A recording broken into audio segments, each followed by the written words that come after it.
Okay. Okay, we're on. Welcome. So today is the science of meditation. This is kind of part 2 of the lesson, the topic that we started last week. Last week the topic was the internal path, right? So we were talking about why the need to look within yourself, why the need to know yourself, to explore yourself, to explore your psychology, and why the need of a spiritual path, right? So we propose that the spiritual path is the path of knowledge. Okay, this is a school of Gnosis, and that's what Gnosis means. Gnosis means knowledge. It comes from the Greek, and so basically, a Gnostic is one who looks for knowledge, right? Knowledge about ourselves in order to understand the universe and that we live in. Okay, so there's a big psychological aspect. Okay, and that's at the core, at the foundation of happiness. So we also talked about some of the foundations of happiness, and we said that we concluded that happiness is not dependent upon the external aspects of life or the external circumstances. Rather, happiness is a state of being that is accessible to us at any moment. Okay, but of course that requires a psychological preparation, right? And so something that we call integral well-being, okay? Because we're not just looking for activities that make us happy or just to be happy. We want, or happiness rather involves many different aspects, right?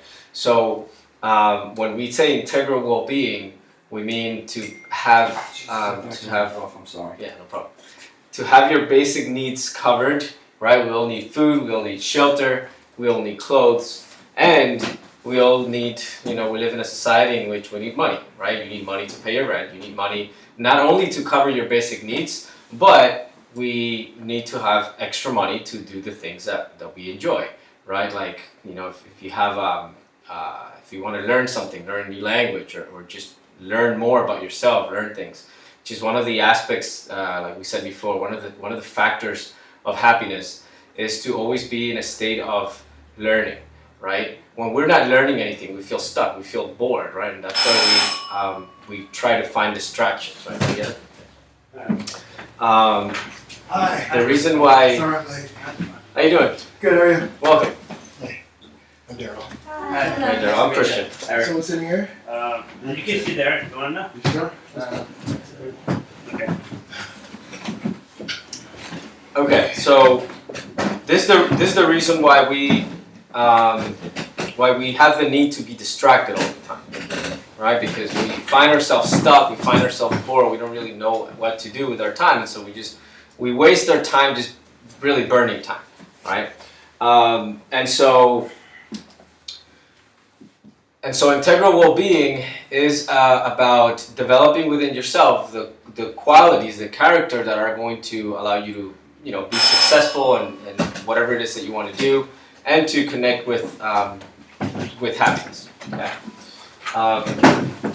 Just give it a second. Go ahead. All right.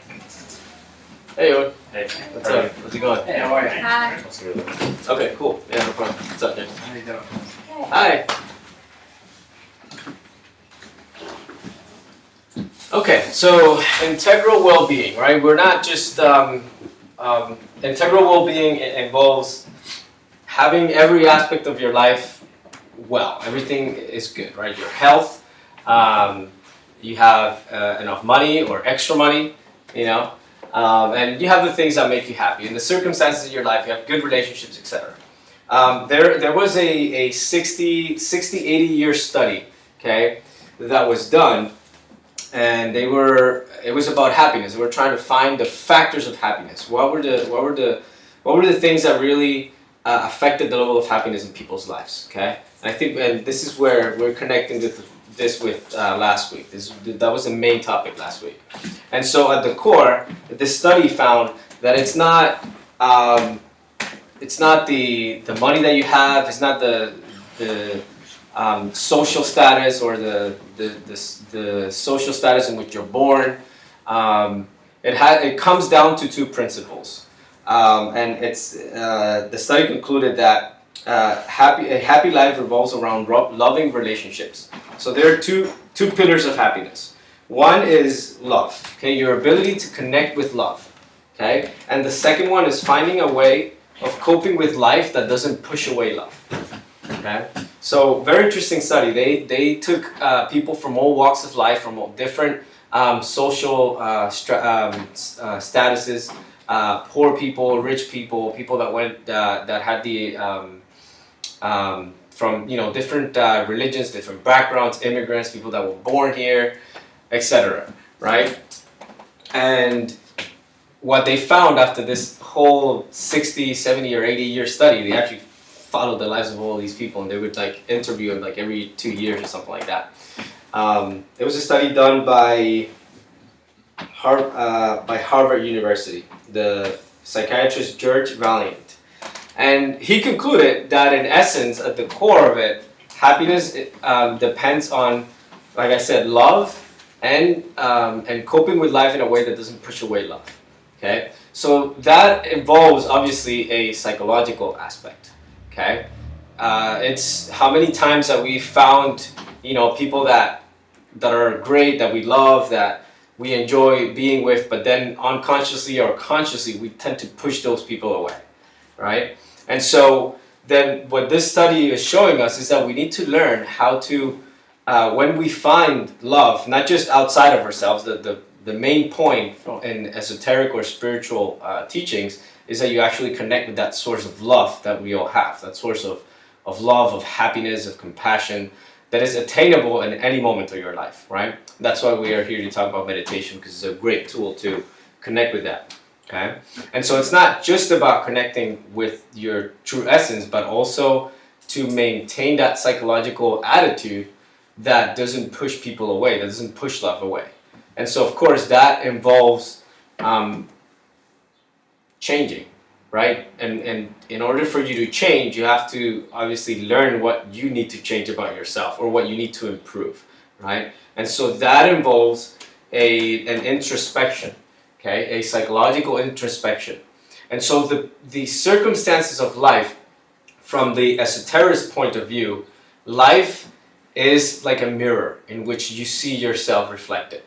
Okay? And so life is an opportunity for you to know yourself more in depth. Okay? And so this is why we take from this esoteric stance, like Immanuel Kant said, the external is a reflection of the internal. Okay? So everything in your life is a reflection of your internal states.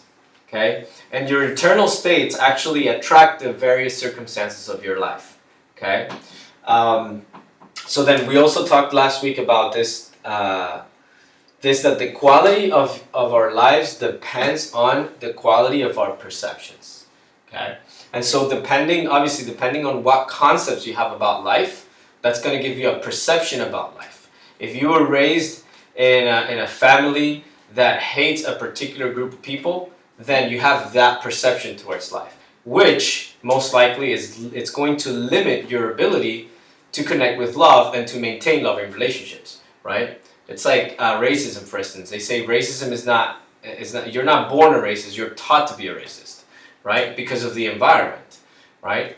And so if you just happen to be raised as a racist, then eventually you're going to realize that that's not going very well for you. That just creates disharmony in your life. And so what do you need to do? First of all, you need to recognize it, right? You need to have the courage and the ability to see those things within yourself, okay? Which it's really the first step, to see that. And then through a mental discipline, you can begin to actually change that within yourself. And this is where it gets very interesting in the fields of neuroplasticity. Now, before there was the thought, like father, like son. Like you grew up in a certain way, you were taught a certain way, you can't change, right? You were taught to be this way and you can't change. What neuroplasticity is telling us is actually that your brain is constantly changing and constantly learning new things, and you can completely rewire all of the way that your brain works to really change your likes and dislikes. You can train yourself to begin to like something that you hated, or vice versa. right? And that it's all of that involves an introspection. All of that involves paying attention to your psychological states and paying attention to your external life, right? And so when we take this quote and we really reflect on it, and when we begin to put that into practice, you begin to see that something that we call your level of being is what is attracting your circumstances. So the level of being is the attitude that you have toward life in a particular moment. Okay? The lenses through which you see life. Okay? So you can see life as, we can give the example of like positive and negative people, right? There are always people that are like looking at the glass half full, and then the other ones are looking at half empty, right? Instead of looking at opportunities or possibilities, you're looking at obstacles, right? That's the different frame. And most of the people that you see in the world that are successful and have changed the course of history are in this positive side. The people that see possibilities, okay? And this is why I like this quote that I put up here by Sir Isaac Newton, because Newton is considered right now by a lot of people the father of materialistic science, right? And we think that he was a materialistic scientist, and he didn't, and all of our sciences kind of basically from him, science spirituality started growing apart. Okay, but we now know by now that we found some of his secret diaries and stuff, that he was an esoterist, he was an occultist, and his whole purpose, or to put it one way, to put these things into perspective, we know that Isaac Newton actually wrote more about spirituality and esoteric topics than he ever did about science, and he wrote a lot about a lot of scientific papers. And so in one of his papers, one of his diaries, he actually wanted to prove that the Bible was scientifically sound. And so through his science, he wanted to prove that, right? And so that's why I like this quote. He says, the truth is the offspring of silence and unbroken meditation. Truth comes or is received when you develop this ability to look within yourself, to be quiet for a moment and separate yourself from the mechanical mind that has been conditioned by culture, by the environment, that tells you what truth is, right? Because we've all been told what truth is, right? Like if there's a God, if there's no God, etc., etc. What the world is, what the universe is, etc., etc., right? So the ability to look within yourself and to be silent for a moment is going to allow you to actually connect with the deep truth that is out there in the universe, and obviously not only out there, but it's also within yourself. Okay, and so that's just an example of one of the people that changed the course of history and practiced this science. Okay, and there are many others. So last week we also talked about this concept that connecting this with the levels of being and how we attract the circumstances of life depending on your attitude, depending on your level of being, right? And so the Buddha said, we are what we think. Everything that we are emerges from our thoughts. With our thoughts, we make the world, okay? And so, in other words, when you begin to really analyze things, when you begin to look within yourself, to introspect, you begin to regain control of your own life.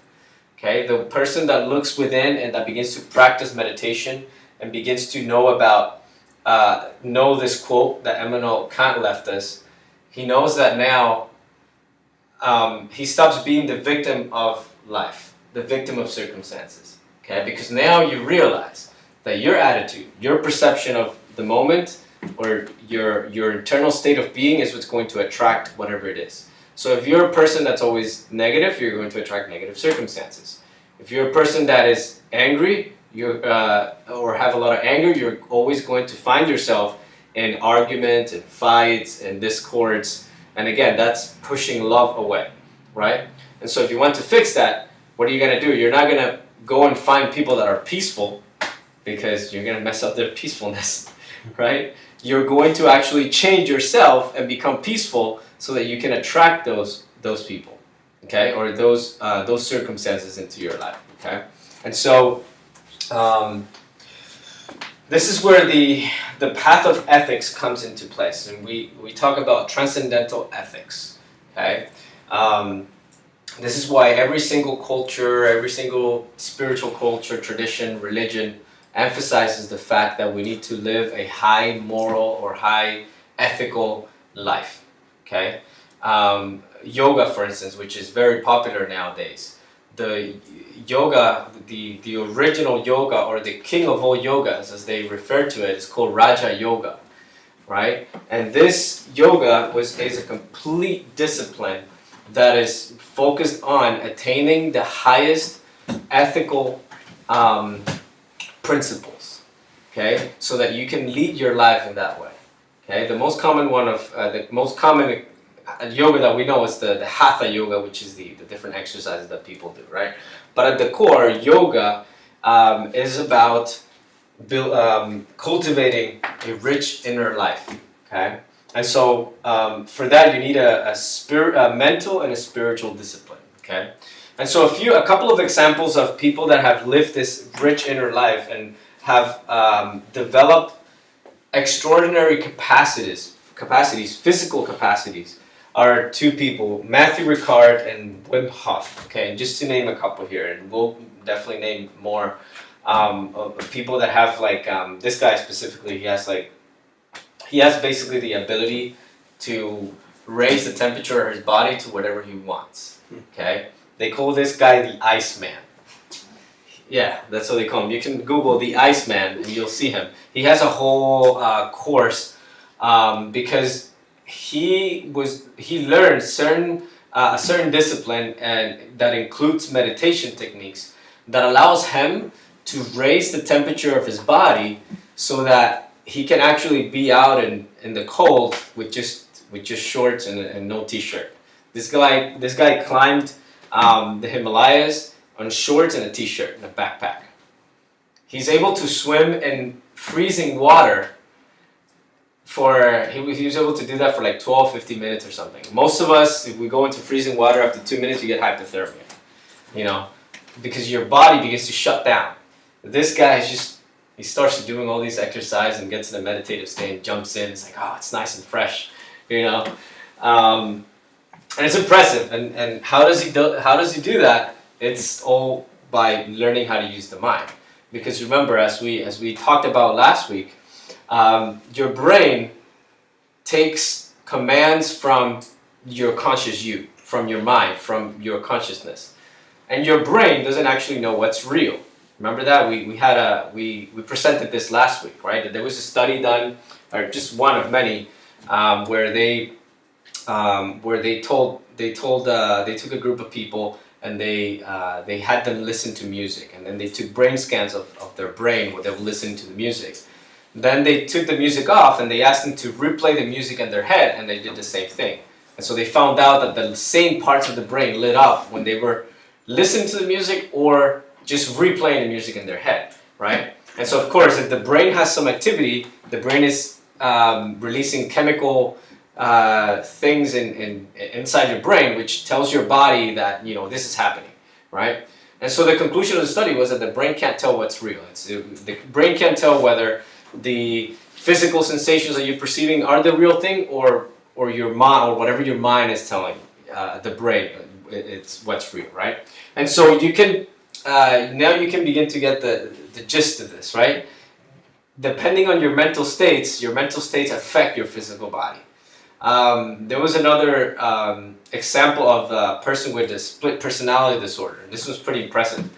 The person had an allergy to strawberries, and under this other personality, when this other personality was in place, he was not allergic to strawberries. His physical body did not react to the strawberries in the same way that the other personality did, right? Interesting stuff.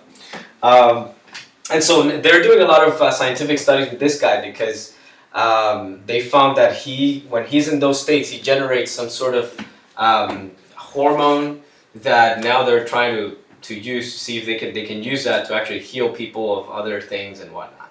So in other words, he's able to boost his immune system, to raise the temperature of his body, etc. And he's very, very healthy guy.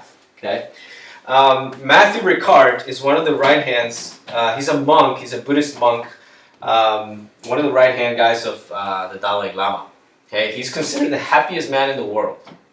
And say, how do they measure that, right? How do they measure the happiest man in the world? Well, they started doing some. I think they're called EEG scans. I call them brain scans.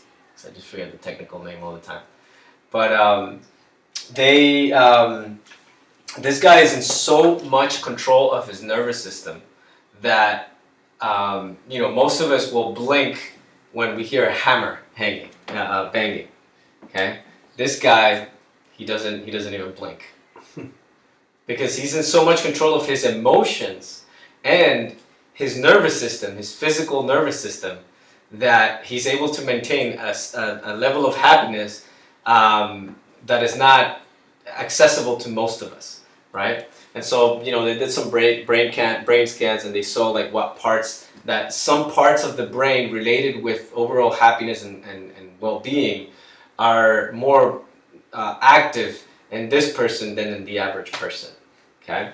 And this is all, he attributes that to a rich inner life. He attributes that to meditation, but even more than meditation, a little bit of what we talked last week, which is mindfulness. Okay, to be present, to have the ability to tap into your natural self, your core essence, right? Like we said last week, we're all at our core essence. We're all peaceful, serene, loving, compassionate beings. Okay, that's your true natural state.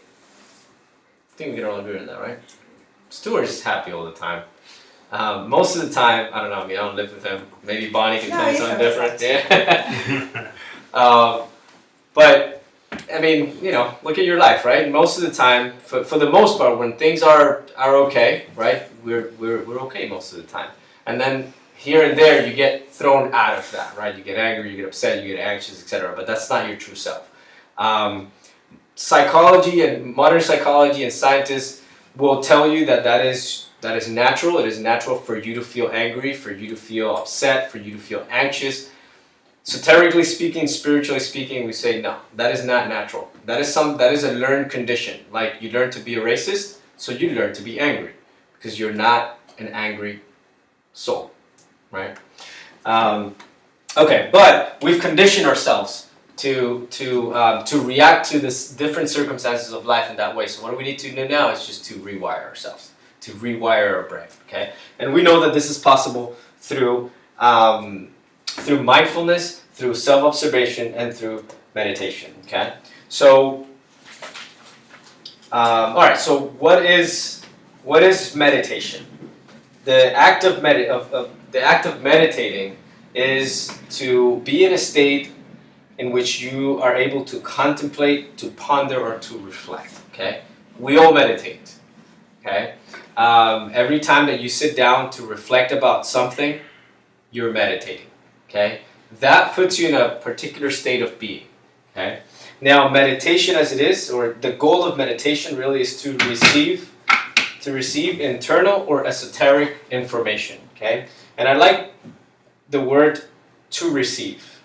Okay, because from the spiritual perspective, and even science is now getting into this, and there are a lot of scientists that are saying that the truth is already there. And we just have to put ourselves in the proper state of being that allows that truth to descend upon us, right? In the spiritual traditions, like in the Catholic or the Christian tradition, they say, the Holy Spirit descended upon him, and now he's wise, he's got powers, etc., etc., right?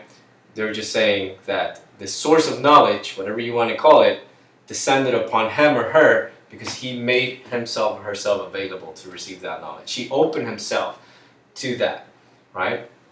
Okay, and so meditation has different phases, and after this I'm going to talk about the benefits of meditation. So, asana, these are all Sanskrit words. Asana, which has to do with the posture of the body, and it has to do not just with the posture, but it has to do with the physical body. It has to do with learning how to completely relax your physical body. Okay, and with this, the next phase, which is called pranayama, or the control of the prana, which is the vital force that is within the air, that is within the impressions that you receive from everyday life or from the food that you receive. So your ability to take in the vital energy from the air mainly, to control that, to be able to relax the body and to maintain the body in a healthy state. Okay, so that's pranayama. Pratyahara is to be able to detach yourselves a little bit from the senses. Okay, like I think I mentioned this last week, but if I didn't, the senses are the doors or the windows, okay, that connect you with the external world or the internal world. Okay, so the more that your senses are heightened, the more that you're connected to the external aspect of yourself. Okay, when you begin to practice pratyahara, to detach yourself a little bit from the senses, you begin to feel that your actual senses begin to expand, and you begin to sense, to experience things more than just the physical activity. You begin to experience yourself more as your internal self. Okay. The next phase is called dharana, which is concentration. So we need to develop concentration. Okay. And then dhyana is meditation.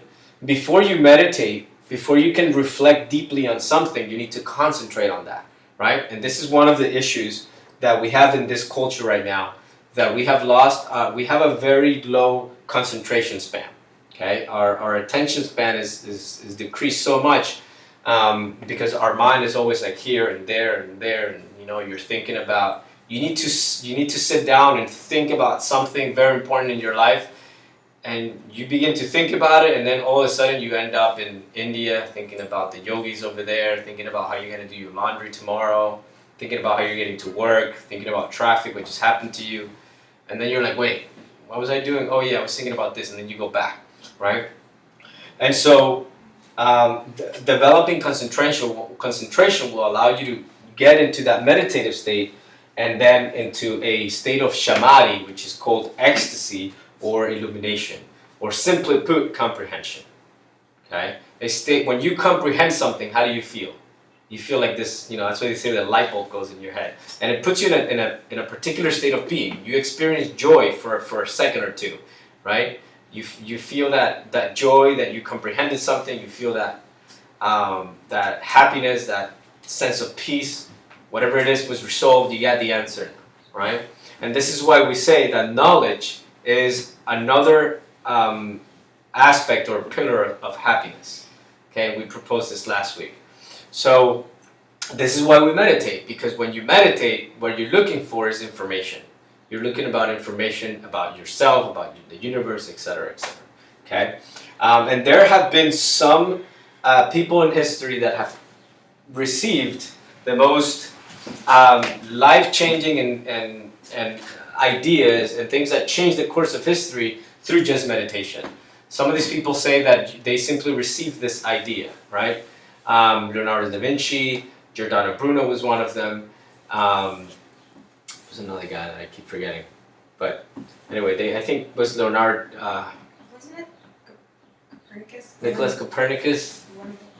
Nikola Sure. That's, yeah. Nikola Tesla was big into meditation, esotericism, and all that stuff. Anyway, so okay, we'll leave that at that. So the first thing that we learn is we have to learn how to relax the body, how to breathe. Okay, and breathing is also, there's something very interesting about breathing, because this is directly related to some of the physical benefits. Okay, your breathing, now we know scientifically that specific ways of breathing generate emotional states within you. Okay, they did this study on people that they were stimulated with different emotions, and they put movies that would trigger fear or anger or whatever it was, and then they actually took precise mathematical measurements on how they were actually breathing. Okay, and then they took these breathing patterns, and they asked people, "We want you to breathe exactly this way." Don't ask me how they did it, but they're experts. And so they found that when the people were breathing in this way, they asked them, "What are you feeling in this moment?" and most of the people started feeling the emotions that the other people were feeling when they were breathing in that same way, right? So it's very interesting. This is why, like, a person that's hyperventilating, that's anxious, they say, hey, take deep breaths, take 10 seconds in, 10 seconds out, etc. That has a tremendous impact in your emotions and your physical body, right? Okay, and so the benefits. So physically speaking, our immune system increases. Okay, this is our scientific studies that they have done in the past 30, 40 years on meditation alone. They've noticed that people that meditate have overall better health than most people. Their stress levels decrease. Okay, even their risk of heart diseases decrease. They're able to cope with stress better than most people, you know. Another benefit is it lifts us from depression. Okay, why? Because it gives you the ability to cope with life in a way that doesn't make you, desperate or anxious. And I wanted to add something with regards to depression because they say that in some in the esoteric tradition, the spiritual tradition, depression is not seen as an illness. Depression is seen as a circumstance in your life that is teaching you something about yourself and about how you're seeing life. And so depression is a way to find inner peace and enlightenment if you just know how to work your way through it.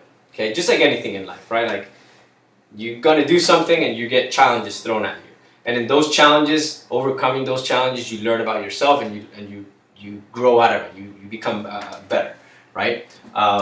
So there's that. And then psychologically speaking,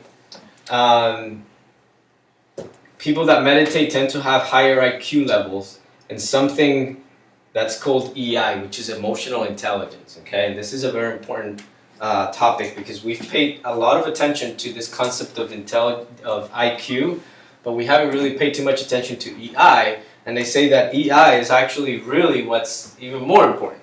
So EI, or emotional intelligence, is the capacity to be aware of, control, and express one's emotions, and to handle interpersonal relationships judiciously and empathically. Right. So, in other words, you can be the smartest person in the room, but if you don't know how to express your ideas, if you don't know how to express your emotions, you're probably not going to be very successful, right? And it's usually the CEOs of the companies, not the smartest people in the company, but the ones that have that charisma, the people that know, you got to know, of course, your subject, but you know how to relate to people, you know how to express, you know how to read people's emotions, right? To feel what they're feeling so that you can connect with them. Right? And so emotional intelligence is something that has been studied and researched for the past couple of decades. And they say that it's actually even more important than IQ now. Right? So when you're meditating, a couple of things happen. Meditation increases something called gray matter in the brain. Okay, and so what is this gray matter? So gray matter contains most of the brain's neural cell bodies. The gray matter includes regions of the brain involved in muscle control and sensory perception, such as hearing, memory, emotion, speech, decision making, and self-control. So when you're meditating, you're increasing this gray matter, which boosts your sensorial perceptions. It gives you the ability to make better decisions. It gives you more self-control, and it boosts your creative imagination, a trait found in geniuses, right? Artists in particular, people that are creative, inventors, right? They have a very creative imagination, and that's the result of they have more gray matter in their brain, resulting from these states of being that they get themselves into when they're in that, what they call that state of flow, or when they're in their artistic state, right? Decision making, and these three aspects are important in in becoming successful on anything that you do. Self-control is very important. The ability to make better decisions, and again, being creative. Okay, and so those are just a few of the benefits, the psychological benefits, and then spiritual in the spiritual field, because again, we take on from the perspective that we are beings that are spirit, have a soul and a physical body, right? You're not just a physical body. You're not just meat and bones, right? There is this psychological aspect to yourself, and then there's spiritual aspect to yourself. Okay, which the spirit is hard to define. What we can say is that aspect of yourself that was before and after your physical body, right? And there are a lot of interesting scientific research being done on consciousness, on proving that we are conscious beings, intelligent beings that continue to live beyond death, or when we lose our physical body, right? So we have this multidimensional aspect of ourselves, okay? And so in the spiritual field, meditation allows us to awaken our psychic powers, okay? Or the powers of the soul, your inner qualities. And some of these powers include intuition, clairvoyance, telepathy, etc. Right? You know that there are some people that are more intuitive than others. There are people that are very clairvoyant. And we've all experienced these things. We've all experienced intuition, like, you know, when you think of someone and you're gonna call them, and then you pick up the phone and they're there. You know, those kinds of things. Clairvoyance, a very clear example of clairvoyance is a deja vu. Okay, when you live something that you know you've lived before, but you're kind of sure that you never lived it. You've never been there, but you know it, right? And you know what happens there. The soul, for a moment, catches a glimpse of the future. Okay, and again, this is also something that that specifically quantum physics is getting into. That the past, the present, the future are here now, and there are ways to tap into all of that. They call this the quantum field, the field of time. Okay, and in that moment, you can perceive the future, you can perceive the past, etc. There's a French scientist that actually talks about accessing the future, getting answers in your dreams. He says that we all have a double. We'll have a not a physical, but a psychic double, that when you go to sleep, you can take that double, or you can ask that double to find information for you, and he does it, and then when you wake up, you have the answer, right? But you know, we'll definitely get more into that as we go in the course. So, and spiritually, we get to know ourselves in depth. You begin to discover more about yourself than is presented to you by the environment. Okay, and this is what we call self-gnosis, or self-knowledge. Okay, and so how do we do it? How do we meditate? Okay, first we need to learn how to relax the body, and an important aspect is breathing. Breathing will help us to relax our body and to concentrate at the same time. Okay, so there are 4 types of breathing. Okay, that we usually are in. Okay, the first one is called high breathing or shallow breathing, and this is typical in people that are hyperventilating. When you're anxious, right? You're only breathing with your the high part of your lungs. Right, you actually begin to feel lightheaded, and if you do that enough, you begin to actually become stressed out and anxious. Okay, there is mid breathing, which is breathing through the top of the lungs, and your diaphragm doesn't expand, so you're kind of okay. And then there's low breathing, or what's called belly breathing, in which you're like the way that babies breathe. Right, you can see their bellies go up and down. Actually, babies have the 4th type of breathing, which is a complete breath. They actually use their entire lungs to breathe. So when they're breathing, they're not only doing this, but their diaphragm here, the muscle, is actually relaxing and expanding lower, so your lungs expand lower, and obviously your belly expand, right? It's not like the air is going to your belly. And so there are those types of breathing, and the most important one is the fourth type of breathing, which is called the complete breath. Okay, so the lungs are expanded, and you take the maximum amount of air. Okay, and then there are deep breaths, and that's not the same as complete breaths. Okay, when you're deep breathing, you're really making an effort to really expand your lungs to their maximum capacity, and when you are you're really pushing yourself. It's like you're stretching the muscles. That's going to allow you to take complete breaths in a more relaxed way. Okay, the reason why you have to take a deep breath is because your diaphragm and your muscles are tense, and so your lungs are not able to expand and take the air as much air as they need. Okay, and so we need to learn how to breathe in a complete way. So let's just all right now do a little exercise. Okay, so you can sit up straight, okay, and try to feel the breathing in three parts. You first inhale. You see the top part of your lungs inflate, then the mid part, and then the lower part. Then you exhale. 3 steps, right? Sit down. I'm tired.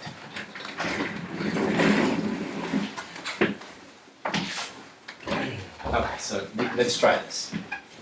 Because usually we're not taking enough air, and so if you're not taking enough air, then your body is not creating enough white blood cells. The more oxygen that you bring into the body, the more white blood cells that you have.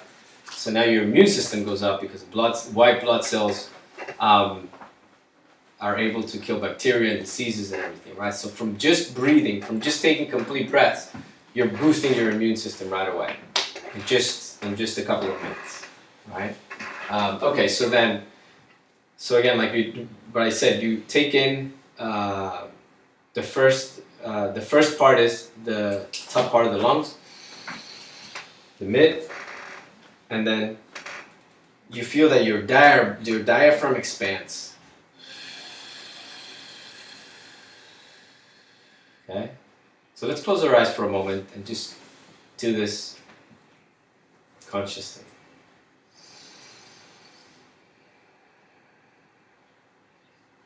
You might even feel that your stomach pushes back inward. Okay, when you do that last part. And then you exhale slowly. One more time. You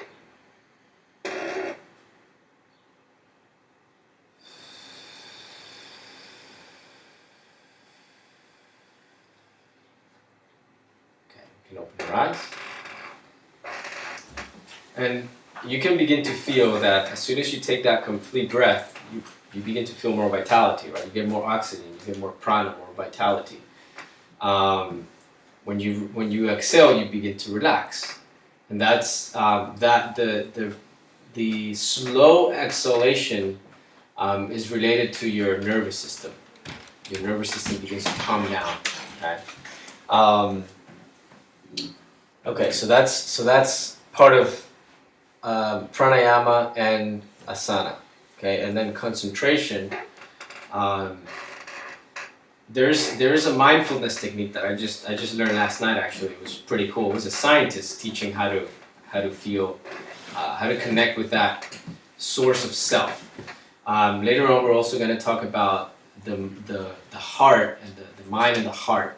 Okay, and how usually in our lives we pay more emphasis to the mind and to the brain, but scientific research has now shown that really the heart actually sends more information to the brain than the brain actually sends to the heart.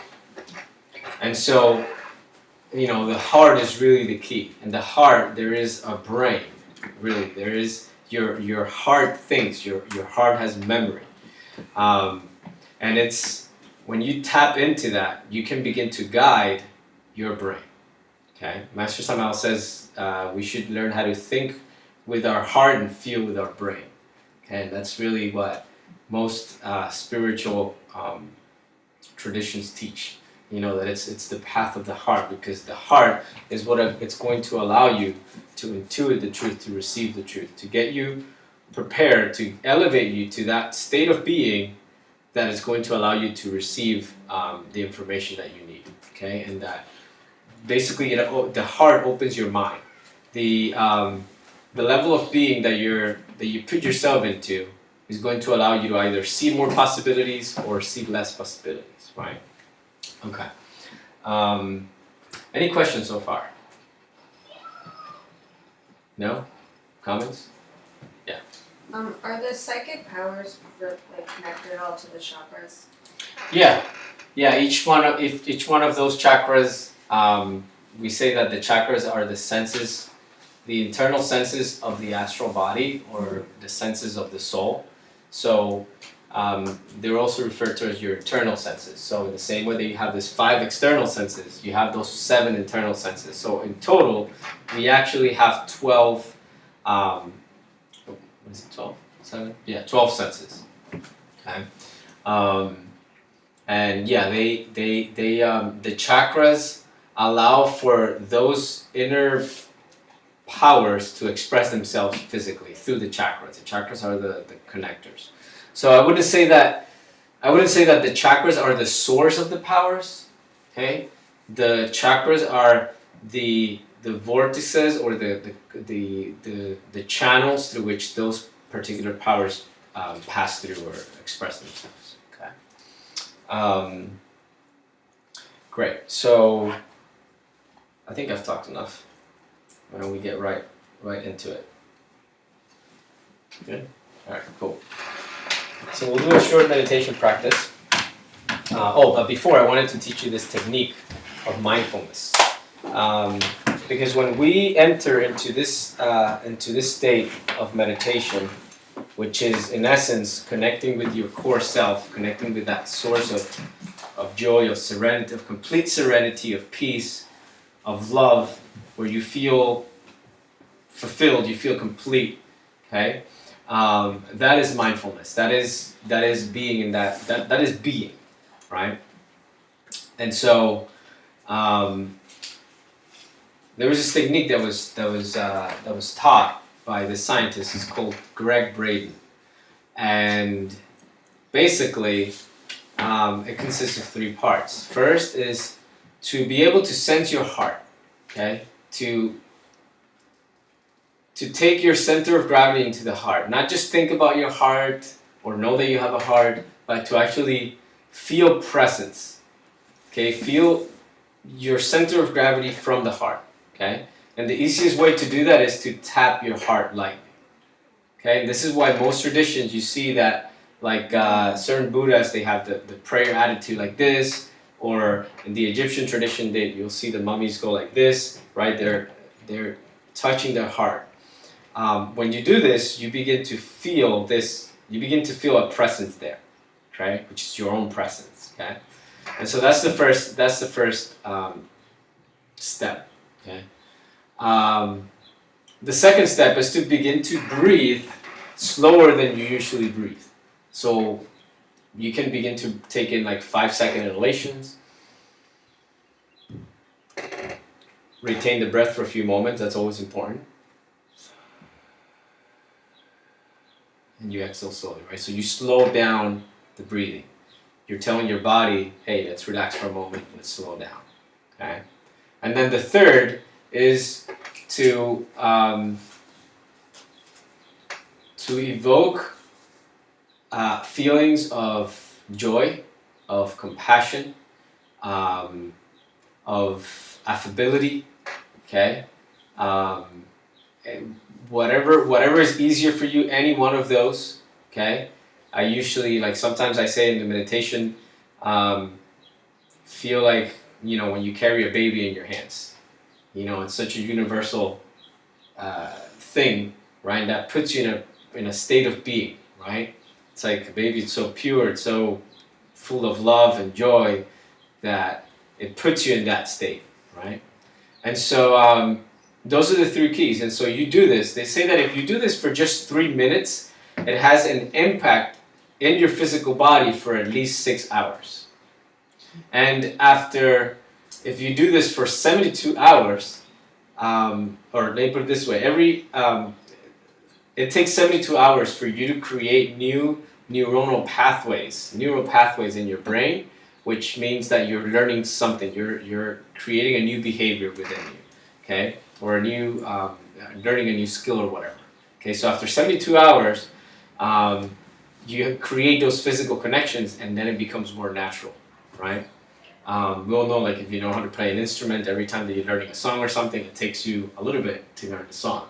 Play the piano or dance or paint, whatever it is, right? Okay, so let's do this. Let's start with this exercise, and then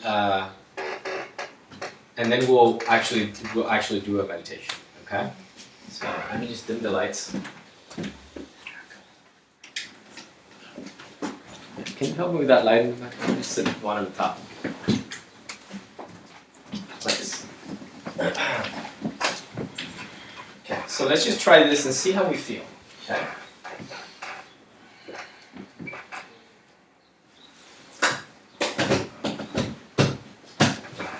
So let's take our left hand and put it on our heart.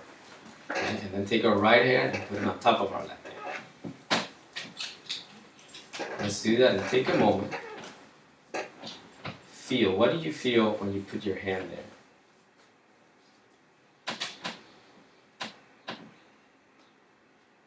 Feel your heart. You can begin to feel like a magnetism in your heart. And now, let's begin to breathe in. To breathe in slow, retain the breath, and then exhale through the mouth.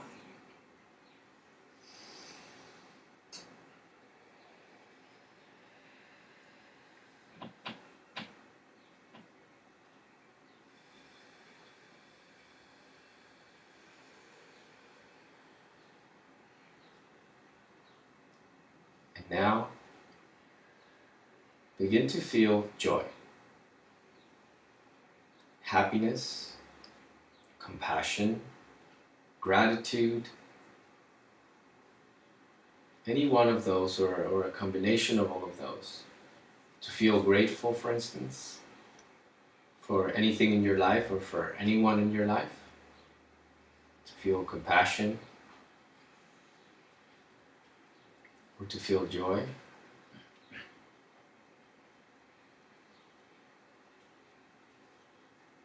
Evoke that. Take a few moments. Breathe in.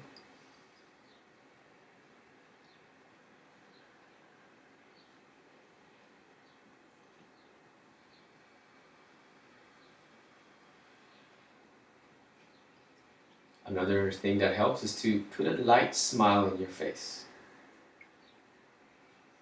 Like you're happy about something.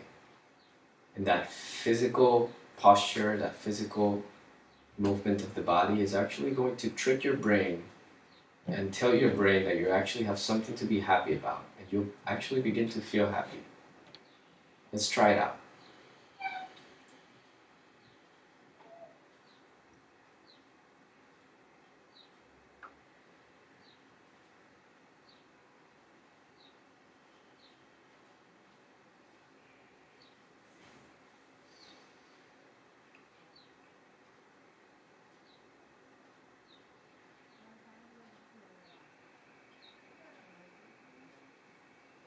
Breathe in and out through your nose now.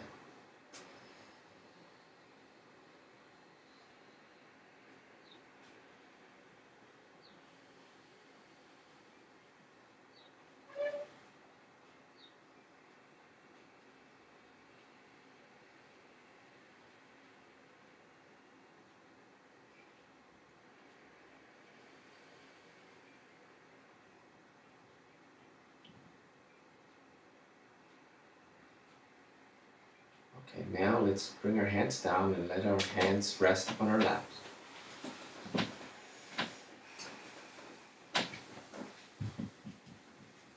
And let's begin to take in complete breaths.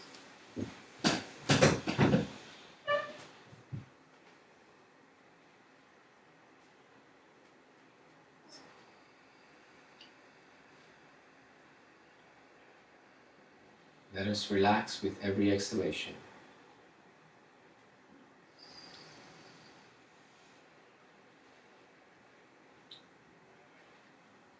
Breathe in, retain.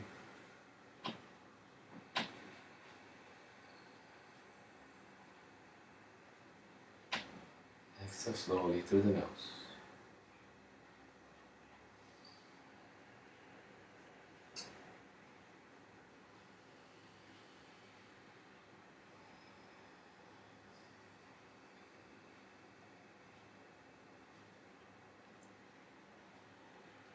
And as you exhale, you relax all of your muscles. You let your shoulders fall.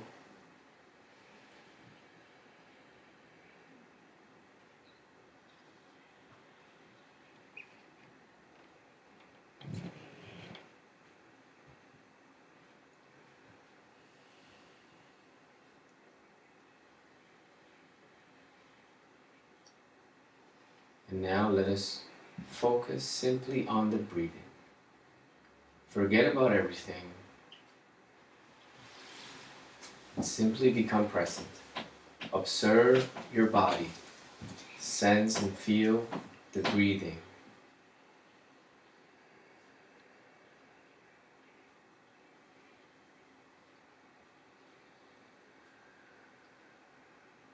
And try to connect once more with that essential nature.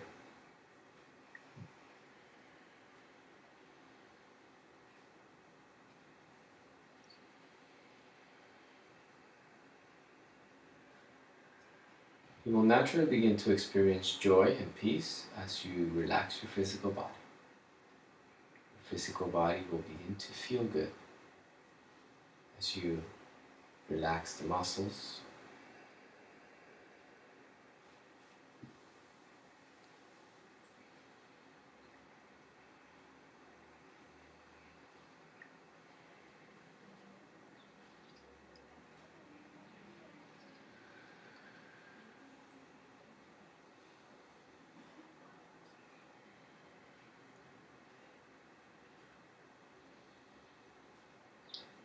And now let's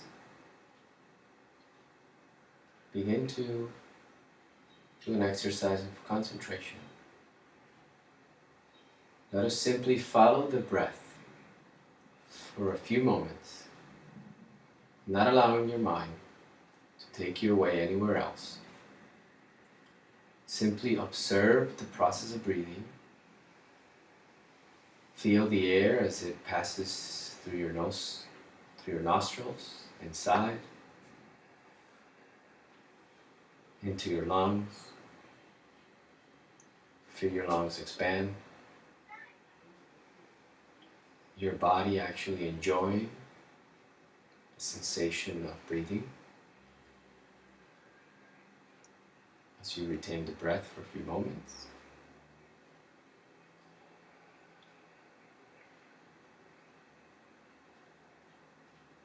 As you exhale slowly, feel the air leaving your body, your muscles relaxing.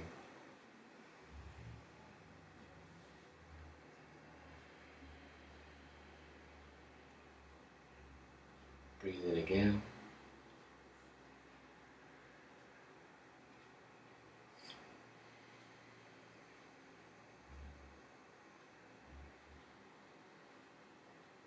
With every exhalation, you can begin to feel your body sinking more into the chair.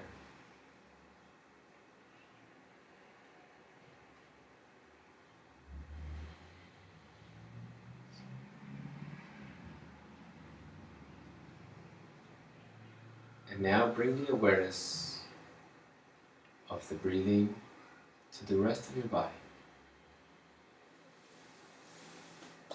Feel, sense yourself, perceive yourself completely, from the sole of your feet to the top of your head. Breathe in, and as you retain, make an effort to feel your entire body. Feel your feet touching the ground. Feel your legs, your torso, your arms resting upon your lap, your shoulders, your neck.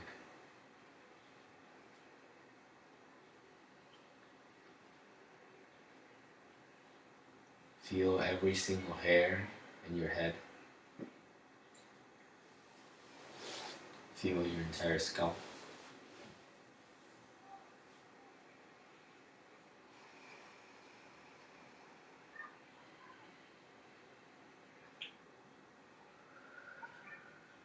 And as you continue the breathing, remember to breathe with complete breaths, to take in more air than you usually do, and in a peaceful and serene manner.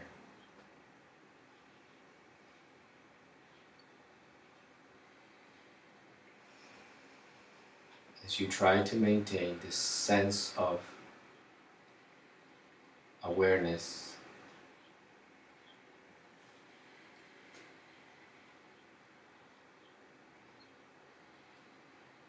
and feel yourself as the awareness that is within this physical body.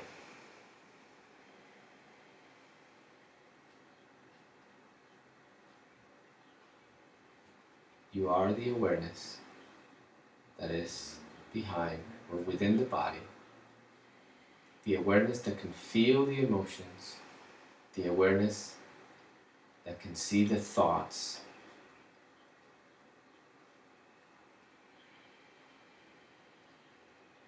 and so then you are not the body, you are not the energy of the body, you are not the emotions, you are not the thoughts, you are not the mind. You are awareness, pure consciousness.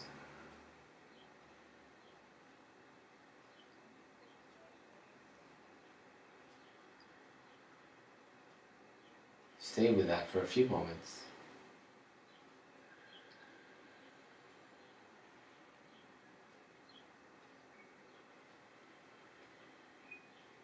And you might begin to feel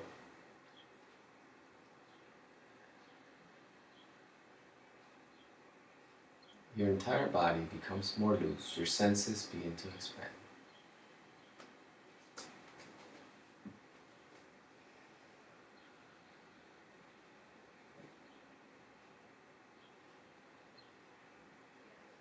Practicing mindfulness is to be aware of everything that surrounds you and everything that is within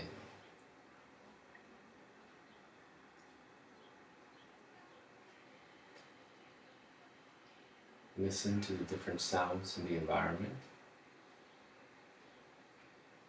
smells,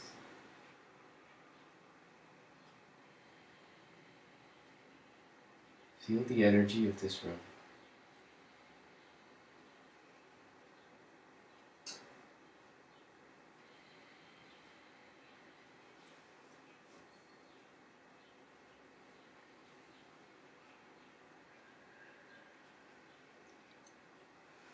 Feel your energy, feel your emotions.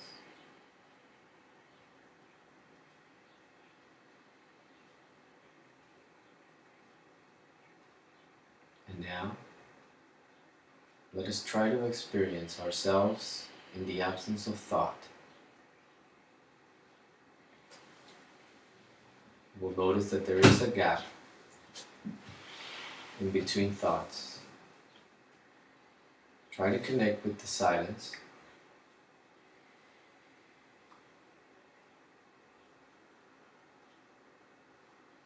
That is found at the moment where a thought ends and before a new thought begins. Try to connect with that and expand that silence. And in those few moments, all you experience is presence and awareness. And if your mind takes you away, you simply come back to it.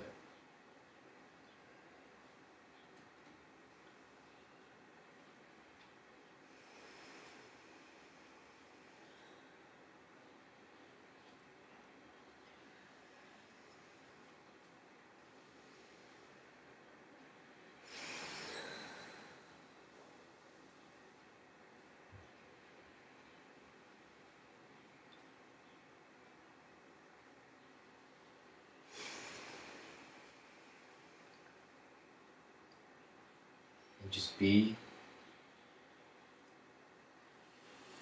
and experience everything that is happening within you and connect with your true self.